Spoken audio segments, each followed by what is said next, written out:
Ever since social media, for example, Twitter and Facebook, purged former President Donald Trump after stoking violence on January 6th, his entire circle of followers have been trying to desperately cash in on the idea that they're being censored by big tech.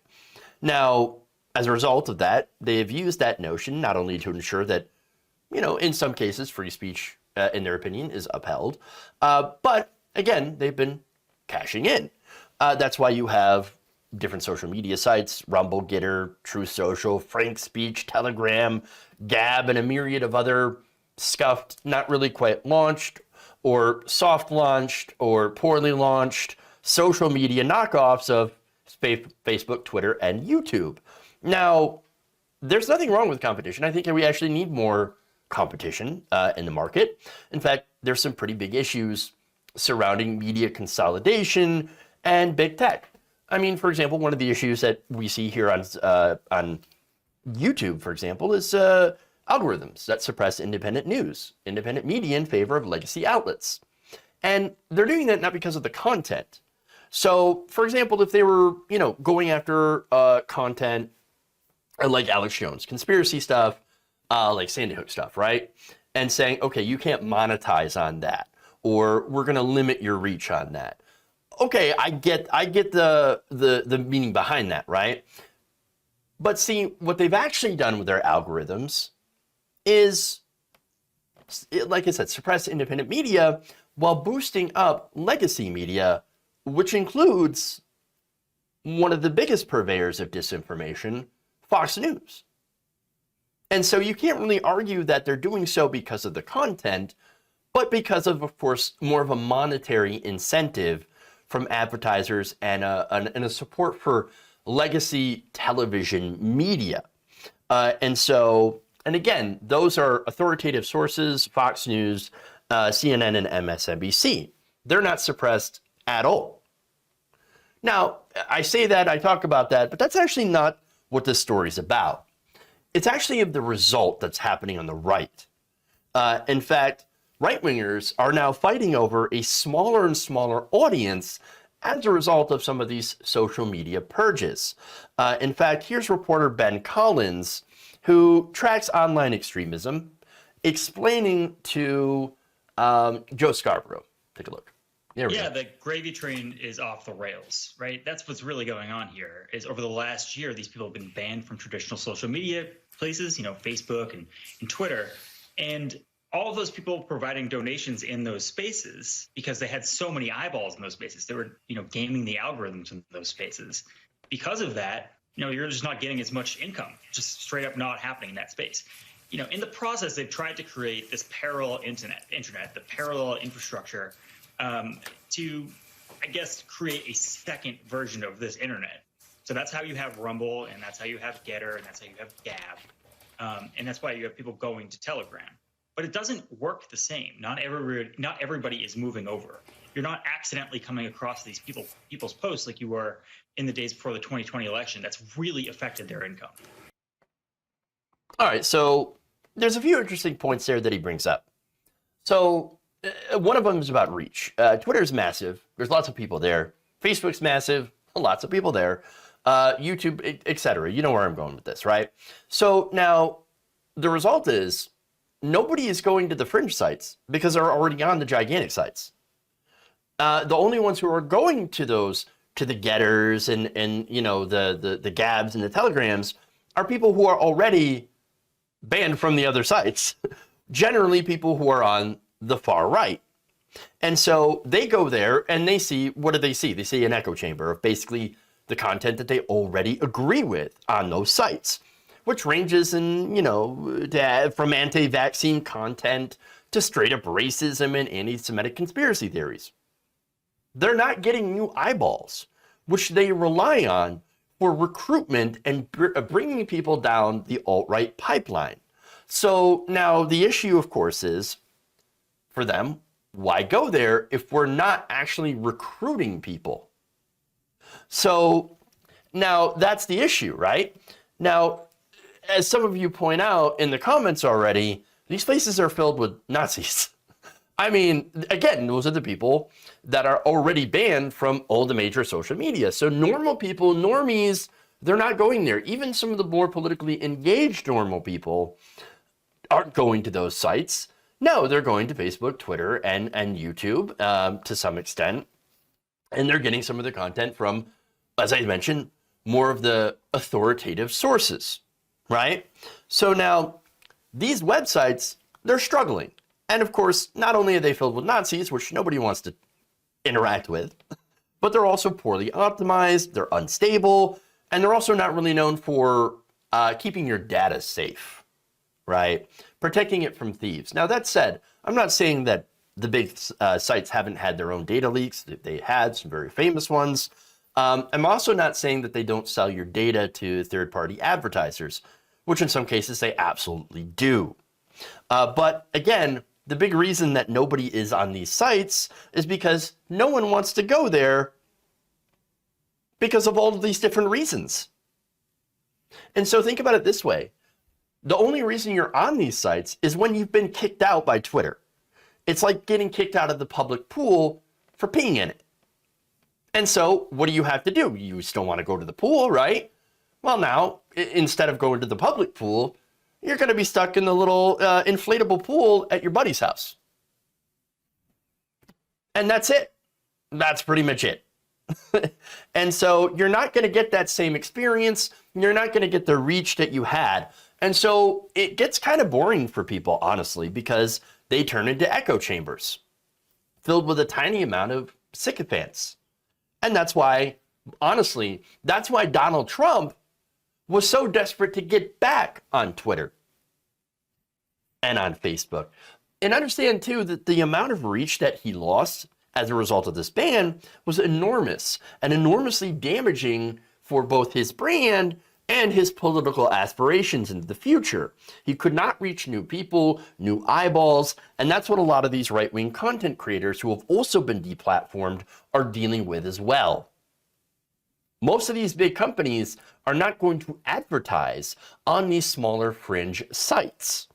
And so that also dries up a stream of revenue for these content creators who have decided to, or have no choice, but to be on these other platforms, which means they lose money. Because again, you can get a crazy amount of money from advertising on Facebook and YouTube, but not on these other sites, which again are used to sustain some of these right-wing independent media outlets and these content creators or these influencers, okay? And so, of course, that means it's less incentive for these people and for people who are not quite kicked off of these platforms, some of the bigger names, to post their content on these fringe sites. Less content means less people going to these sites to see the content, unless, of course, as I mentioned, if they're banned. So that's why, in large part, why these sites are going to fail. They're already failing. They're already doing incredibly badly. And so they're just not reaching people the way that they could before. And again, I can personally attest to just my experience on YouTube and the experience, of course, of other content creators here on the left. David Dole, I believe, put out a great video talking about some of the algorithm changes and the effects that it's had on his channel in reaching new people. For the year, he gained 0 net subscribers. That's it. Because that reach has been limited. And so the reach, and this is just from being artificially through the algorithm limited, throttled, and not so much for being banned. And so being banned, obviously, far worse because now you're not getting any new eyeballs. And so that's pretty devastating. And the only reason, or I should say the only way, that you can really now grow a following on YouTube is word of mouth. And so that's an issue. Now, what can you see? Like, what can you actually learn from this? Well, number one, whether you agree with it or not, it's a fact that deplatforming works to reduce people's reach. It's as simple as that. You deplatformed Donald Trump, Facebook and Twitter did. Well, guess what? Donald Trump doesn't have the reach that he did before. Simple as that. And so, yes, deplatforming works, but there is also a discussion here about censorship that I think is fairly legitimate, and how, of course, that can lead to censoring independent voices who are not spreading conspiracy theories, but might also challenge some of the more official narratives. Now, that said, is the far right more impacted by deplatforming? It really depends. It depends on the type of content. Tim Pool, for example, not really affected by deplatforming because he hasn't been deplatformed. Again, very right-wing content creator, but he has managed to stay within the content guidelines, despite, of course, calling, or maybe not calling for, but definitely talking constantly about there's a civil war coming, civil war, civil war, civil war. It's coming, it's coming. There's going to be a civil war. People are going to take up arms, blah, blah, blah. And so that does, of course, push violent rhetoric. And so, yes, people like Tim Pool, not affected. People like Alex Jones, very affected. And then, of course, you have everybody in the middle. And I should say, let me give out the context for what I mean by the middle. I don't mean like centrist politically or in the middle politically, but between like smaller channels and much larger channels, you have a lot of people who are in between that are also getting hit by these algorithm changes. That's very unintentional. And so that's what we have going on here on just YouTube as a result of this, these algorithm changes. But again, deplatforming, yes, has had some pretty bad unintended effects, but also you can look at some of the positive effects as well. For example, again, not seeing stuff from Alex Jones or some of these other Nick Fuentes, and some of these very incredibly toxic right-wing, channels. And so there's definite positives and definite negatives here. And I think, there needs to be a good nuanced discussion on where you draw that line. That said, the far right, they're feuding amongst themselves as a result of this. They're not having this conversation. They're not talking about, oh, gee, how do we curate our content so that we don't run afoul of some of these rules and we can continue to reach new people. No, they've been kicked out for spreading nonsense conspiracy theories and just straight up anti-Semitism and all this, just disgusting rhetoric. And now they're like, well, obviously it's because that other right-wing content creator, well, it's because they're CIA. Wait, what? And so they're all going at each other and feuding amongst themselves. Again, Lynn Wood, Michael Flynn, they're going after each other. I've talked about that. Marjorie Taylor Greene just got banned from Twitter. Dan Crenshaw, they're going after each other. The Pillow Guy and essentially everybody. And everybody's laughing at him at this point. And so, that's what's going on here. And they're fighting on these platforms for scraps. That is one positive effect of deplatforming, to be fair. Now, that said, I think we need to treat, have these social media networks treat everyone fairly.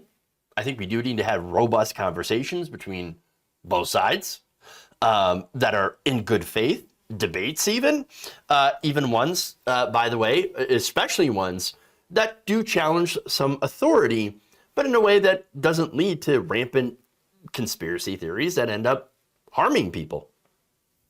It's a pretty difficult line to walk here.